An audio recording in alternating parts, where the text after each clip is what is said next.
नमस्कार, स्वागत है आपका। आपके साथ मैं हूं गीतांजलि। ये रुक करें फटाफट खबरों की ओर। कांग्रेस की हार पर आज होगा मंथन। प्रदेश अध्यक्ष कमलनाथ ने शाम 7 बजे बुलाई बड़ी बैठक। चुनाव वाली सीटों पर प्रभारियों हार के कारणों का लेंगे फीडबैक। मध्य प्रदेश में हाल ही में हुए उपचुनाव में हार के बाद अब कांग्रेस में मंथन का दौर शुरू, जिसमें उम्मीदवारों और चुनाव प्रभारियों, सह प्रभारियों और समन्वयकों को भी बुलाया गया है। सीएम भूपेश बघेल आज करेंगे 3 जिलों का दौरा। रायगढ़ के खरसिया में करेंगे शहीद नंद कुमार पटेल की प्रतिमा का अनावरण। केंद्रीय मंत्री ज्योतिरादित्य सिंधिया आज से ग्वालियर चंबल दौरे पर। 3 दिन के दौरे में कई जगहों के कार्यक्रम। 10 नवंबर को होगी कांग्रेस प्रदेश कार्यकारिणी की बैठक। सरकार बनने के बाद पहली बार रायपुर के बाहर, दुर्ग के बाहर होगी ये बैठक। प्रदेश प्रभारी पीएल पुनिया रहेंगे मौजूद।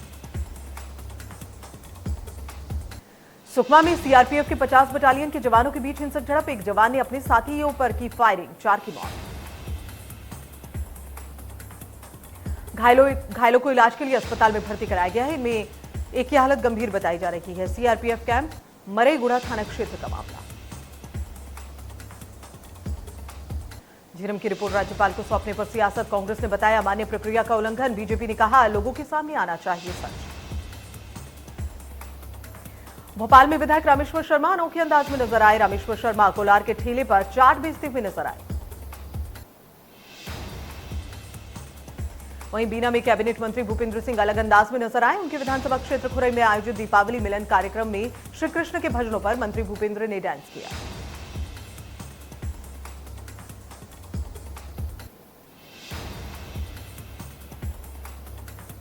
भोपाल के वन विहार नेशनल पार्क में नाइट सफारी के 8 किलोमीटर लंबे ट्रैक को सुधारने के लिए मैनेजमेंट को फंड मिल गया है और जल्द ही सड़क को सुधारा जाएगा। वन विहार में नाइट सफारी के लिए 13 किलोमीटर लंबा ट्रैक है और इसमें से आधा ट्रैक यानी कि 8 किलोमीटर हिस्सा बारिश की वजह से खराब हो गया, जिसे दुरुस्त करने के लिए मैनेजमेंट ने सरकार को 5 लाख रुपए का प्रस्ताव भेजा। कृषि मंत्री कमल पटेल ने दिग्विजय सिंह पर साधा निशाना। जबलपुर में मीडिया से बात करते हुए उन्होंने कहा कि दिग्विजय सिंह कांग्रेस को खत्म करने में लगे। छठी मैया की उपासना का महापर्व छठ आज से प्रारंभ हो रहा है। आज के दिन से संतान प्राप्ति और संतान मंगल कामना के लिए निर्जला व्रत किया जाता है। छठ पूजा में पूजा सामग्री का विशेष महत्व होता है। महिलाएं बहुत ही पहले इन सभी सामग्रियों की लिस्ट बना लेती हैं। बलरामपुर में महापर्व छठ की तैयारियों में जुटे लोग। जिले के राजपुर गोयरू नदी में छठ पर्व का आयोजन किया जाता है। सैकड़ों की संख्या में यह महिलाएं आती हैं, लेकिन आज तक छठ घाट नहीं बन पाया है। विधायक आते हैं, चले जाते हैं, लेकिन घाट पर किसी का ध्यान नहीं। अब संसदीय सचिव चिंतामणि महाराज छठ घाट बनवाने के लिए भगवान से आशीर्वाद ले रहे हैं। देवास में बीमा पॉलिसी के 1 करोड़ का क्लेम लेकर करोड़पति बनने के चक्कर में एक परिवार ने षड्यंत्र रचा और परिवार के मुखिया के नाम से बीमा पॉलिसी लेकर उसकी 2 किश्तें जमा करने के बाद फर्जी दस्तावेज बनाकर मुखिया को मृत घोषित कर दिया। इस मामले में बीना कंपनी को परिवार पर शक हुआ, जिसकी शिकायत कंपनी ने पुलिस को कर दी और फिर पुलिस जांच में जुट गई। उसके बाद सारे षड्यंत्र का खुलासा हुआ। जशपुर में पुलिस का गांजा तस्करी पर शिकंजा। पुलिस ने गांजा तस्करों को गिरफ्तार किया। तस्करों के पास से 20 किलो गांजा बरामद। रायसेन जिले के सुल्तानपुर में प्रशासन को बड़ी लापरवाही सामने आई है। अवैध कॉलोनाइजर ने अवैध रूप से 16 अवैध कॉलोनियां काट दी। इन कॉलोनी में किसी भी प्रकार की शासन प्रशासन से कोई भी अनुमति नहीं ली गई है। खुद को ठगा महसूस कर रहे हैं जो लोग जिन्होंने जमीन ली। भोपाल में एक मनचले की पिटाई का एक वीडियो वायरल हो रहा है। थिएटर में एक युवती से छेड़छाड़ कर रहा था। महिलाओं ने मनचले की धुनाई कर दी। गरियाबंद में 1600 रुपए का मोबाइल देवभोग फोकटपारा निवासी बस कंडक्टर रफीक की मौत का कारण बन गया। 31 अक्टूबर को रफीक ने पेट्रोल डालकर खुद को आग लगा ली। बालाघाट वन विभाग ने संविदा कर्मचारी राजकुमार वाहे ने पत्नी पर फावड़े से हमला कर दिया। पत्नी की मौके पर मौत। इंदौर में माणिक बाग में रेलवे क्रॉसिंग पर एक वृद्ध महिला की ट्रेन से कटने से मौत हो गई है। महिला काम पर जाने के लिए घर से निकली थी। ग्वालियर में महिला से छेड़छाड़ कर रहे शराबी को लोगों ने पीटा। शराबी फूलबाग पर नाश्ते के लिए ठेले पर नाश्ता करने के लिए एक महिला मौजूद थी जिससे छेड़खानी कर रहा था। धार में हैवान, पति ने अवैध संबंध के चलते अपनी पत्नी की बेरहमी से हत्या कर दी। पति ने उसे जमीन पर पटका और घसीट घसीट कर पीटा। बेटी बचाने आई तो उसके साथ भी मारपीट की। कोरबा के जिलेवासियों को सस्ती दर पर दवा उपलब्ध कराने की विशेष सुविधा प्रारंभ होने जा रही है। ऐसे में मेडजोन ऐप नाम की सुविधा शहर में एक साथ 6 मेडिकल स्टोर में नजर आ रही है। खबर टीकमगढ़ से, जहां पर एक युवक ने फांसी लगाकर आत्महत्या कर ली है। मामला बमोरी कला थाना क्षेत्र के मवई गांव का है, जहां पर अज्ञात कारणों के चलते युवक अखिलेश झा ने फांसी लगा ली। बैरागढ़ के भौरी गांव में शव मिलने से इलाके में सनसनी फैली है, जहां वार्ड कार्यालय के पीछे खेत में युवक का शव पेड़ से लटका मिला। भिंड के गोहद चौराहा थाना क्षेत्र के अंतर्गत आने वाले पिपहाड़ी गांव में खेत की मेड़ टूटने पर दो पक्षों में जमकर लात घूंसे चले। जबलपुर में प्रेमी जोड़े की हत्या, कुएं में तैरती मिली लाश। 3 नवंबर को देर शाम हुए थे घर से गायब। शव को बरामद कर जांच में जुटी पुलिस। बरेला थाना क्षेत्र के परतला गांव का यह मामला। बालाघाट के वन ग्राम मुनुटोला में शेर के आगे आने से पिछले 3 दिनों में ग्रामीणों में दहशत फैली है। ऐसे में ग्रामीण अपने घरों में कैद हो गए। गोरेला पेंड्रा मरवाही जिले के एसपी त्रिलोक बंसल और उनकी पत्नी को घायल करने वाला 14 हाथियों का दल अब मध्य प्रदेश की सीमा में पहुंच चुका है।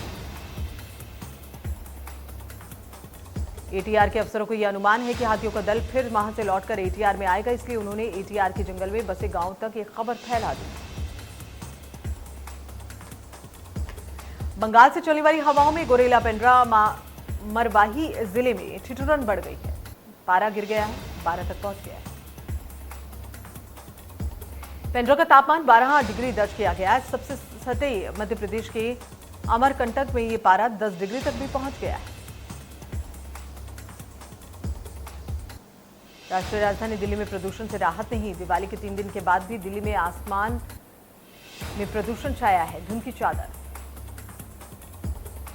दिल्ली में बढ़ते प्रदूषण के स्तर पर अब पड़ोसी राज्य पंजाब और हरियाणा के किसान खेतों में पराली जला रहे हैं, जिससे हवा जहरीली हो गई है।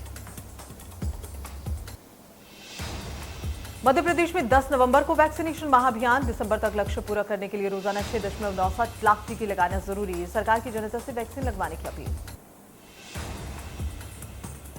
लखनऊ में रविवार को कोरोना के खिलाफ विशेष अभियान। 232 बूथ पर होगा वॉक इन वैक्सीनेशन। टीका लेने के लिए किसी रजिस्ट्रेशन की जरूरत नहीं। मध्य प्रदेश में डेंगू के डंक का बड़ा दायरा। मरीजों की संख्या 12,000 के पार। नवंबर महीने के शुरुआती 2 दिन में मिले 361 मरीज। इंदौर में डेंगू के 9 नए मामले सामने आए हैं। जिले में मरीजों की संख्या बढ़कर 828। कानपुर के बाद कन्नौज में भी जीका वायरस का खौफ। सीएमओ ने की मरीज के मिलने की पुष्टि। कानपुर में 79 मरीजों की तादाद। राजस्थान में डेंगू बेकाबू हुआ। यहां मरीजों का आंकड़ा 13,000 के पार पहुंच गया। रफ्तार रही तो कुछ दिन में डेंगू मरीज 2 साल का रिकॉर्ड तोड़ देंगे।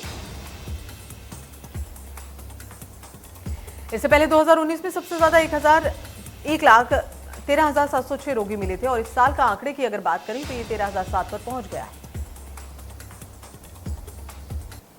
चिकित्सा विभाग के अनुसार अब तक राजस्थान में 30 मौत हो चुकी हैं, लेकिन सच ये है कि एसएमएस अस्पताल में डेंगू से अब तक 620 में से 50 मरीजों की मौत। देश में कोरोना की लहर बरकरार। पिछले 24 घंटे में 11,451 मामले सामने आए। 266 मरीजों ने जान गंवाई। मुंबई में कोरोना वायरस के आज 252 नए मामले सामने आए हैं। 352 रिकवरी हुई है। 3 लोगों की मौत। पश्चिम बंगाल में कोरोना के 670 नए मामले सामने आए। 14 की मौत। 8,296 एक्टिव केस मौजूद। असम में कोरोना वायरस के 137 नए मामले सामने आए। 265 रिकवरी और 2 लोगों की कोरोना की मौत। मिजोरम में कोरोना वायरस के 139 मामले सामने आए हैं। कोरोना से 1 की मौत। सक्रिय मामले 5,470।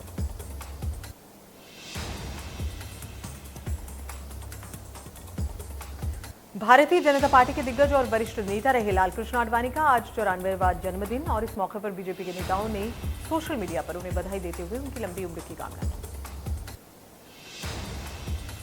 प्रधानमंत्री नरेंद्र मोदी, रक्षा मंत्री राजनाथ सिंह, वेंकैया नायडू, केंद्रीय गृह मंत्री अमित शाह पृथ्वीराज रोड स्थित लालकृष्ण आडवाणी के घर पर पहुंचकर इस मौके पर उन्हें जन्मदिन की शुभकामनाएं दी।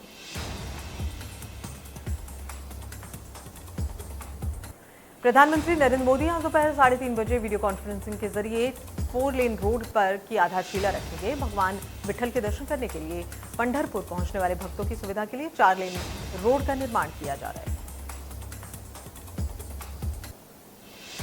इसके तहत संत तुकाराम महाराज पालकी मार्ग के 3 खंडों और संत ज्ञानेश्वर महाराज पालकी मार्ग के 5 खंडों को 4 लेन बनाने की योजना। इन राष्ट्रीय राजमार्गों के दोनों तरफ पालकी के लिए पैदल मार्ग भी बनाया जाएगा ताकि पैदल जाने वाले भक्तों को परेशानी ना हो। इन दोनों की लागत 6,690 करोड़ रुपए है। 4,400 करोड़ रुपए होगी। कार्यक्रम में केंद्रीय सड़क परिवहन मंत्री नितिन गडकरी और महाराष्ट्र के मुख्यमंत्री उद्धव ठाकरे शामिल।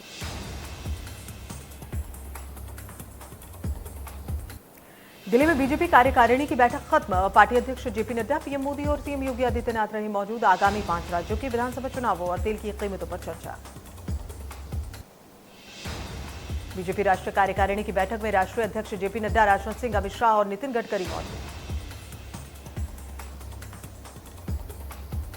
राष्ट्रीय कार्यकारिणी की पहली बैठक को लेकर राजधानी भोपाल में खास तैयारी की गई। बैठक में सीएम शिवराज सिंह चौहान, बीजेपी प्रदेश अध्यक्ष वीडी शर्मा वर्चुअली जुड़े।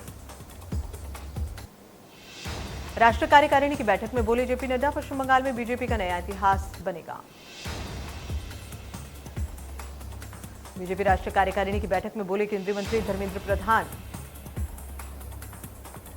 जम्मू कश्मीर विकास की राह पर। धर्मेंद्र प्रधान ने साथ ही कहा कि जम्मू कश्मीर नौजवानों के साथ सरकार का सीधा संवाद है। कांग्रेस ने धारा 370 पर हमेशा राजनीति की।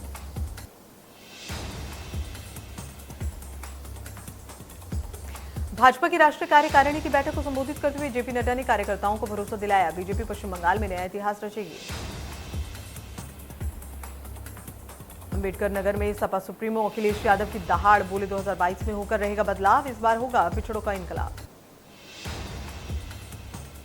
अखिलेश यादव ने किया बीजेपी पर जोरदार प्रहार, बोले बीजेपी ने किसानों को कुचला, कोरोना में लोगों को समय से ऑक्सीजन नहीं मिली। धर्मांतरण मामले में यूपी एटीएस की बड़ी कार्रवाई, उमर गौतम का बेटा अब्दुल गिरफ्तार। अल फारूकी मदरसा और इस्लामिक दावा सेंटर ने का काम देखने के साथ साथ धर्मांतरण के लिए फंडिंग करता था। निर्मला सीतारमण ने कहा कि पूरी दुनिया में जो वैक्सीनेशन का सराहनीय काम भारत में हुआ है उसको याद किया जाए।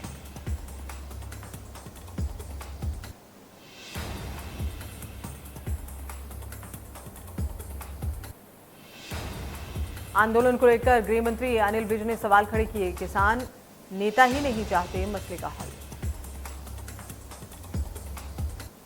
गुरुग्राम में खुले में नमाज पढ़ने के मामले ने पकड़ा तूल, गृह मंत्री अनिल विज ने नसीहत दी, बोले बगैर परमिशन रास्तों पर ना हो धार्मिक आयोजन। महाराष्ट्र में क्रूज ड्रग्स केस को लेकर सियासी आरोप प्रत्यारोप का दौर जारी। मंत्री नवाब मलिक ने प्रेस कॉन्फ्रेंस कर मोहित कंबोज को इस मामले में मास्टरमाइंड बता दिया। भारत में 10 नवंबर को राष्ट्रीय सुरक्षा सलाहकार स्तर का क्षेत्रीय सम्मेलन होगा। अजीत डोभाल इसकी अध्यक्षता करेंगे।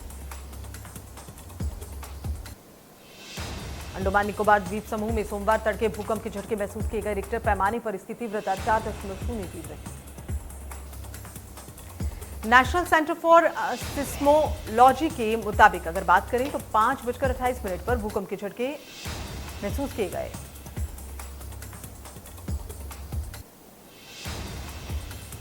दिल्ली से विश्व की पहली रामायण यात्रा स्पेशल ट्रेन सफदरजंगगंज रेलवे स्टेशन से अयोध्या के लिए रवाना। आईआरसीटीसी से संयुक्त महाप्रबंधक पर्यटन ने बताया है कि पर्यटन मंत्रालय की स्वदेश दर्शन योजना के तहत रामायण सर्किट एक थीम सर्किट है जिसका नाम रामायण यात्रा है। अफगानिस्तान की हार ने तोड़ा हिंदुवासियों का दिल। T20 विश्व कप 2021 से बाहर हुआ भारत। मुझ जटाना ने अपने पोस्ट में राकेश बापट और नेहा भसीन पर निशाना साधा। उन्होंने राकेश और नेहा को बिग बॉस के इतिहास का सबसे बोरिंग कंटेस्टेंट बताया।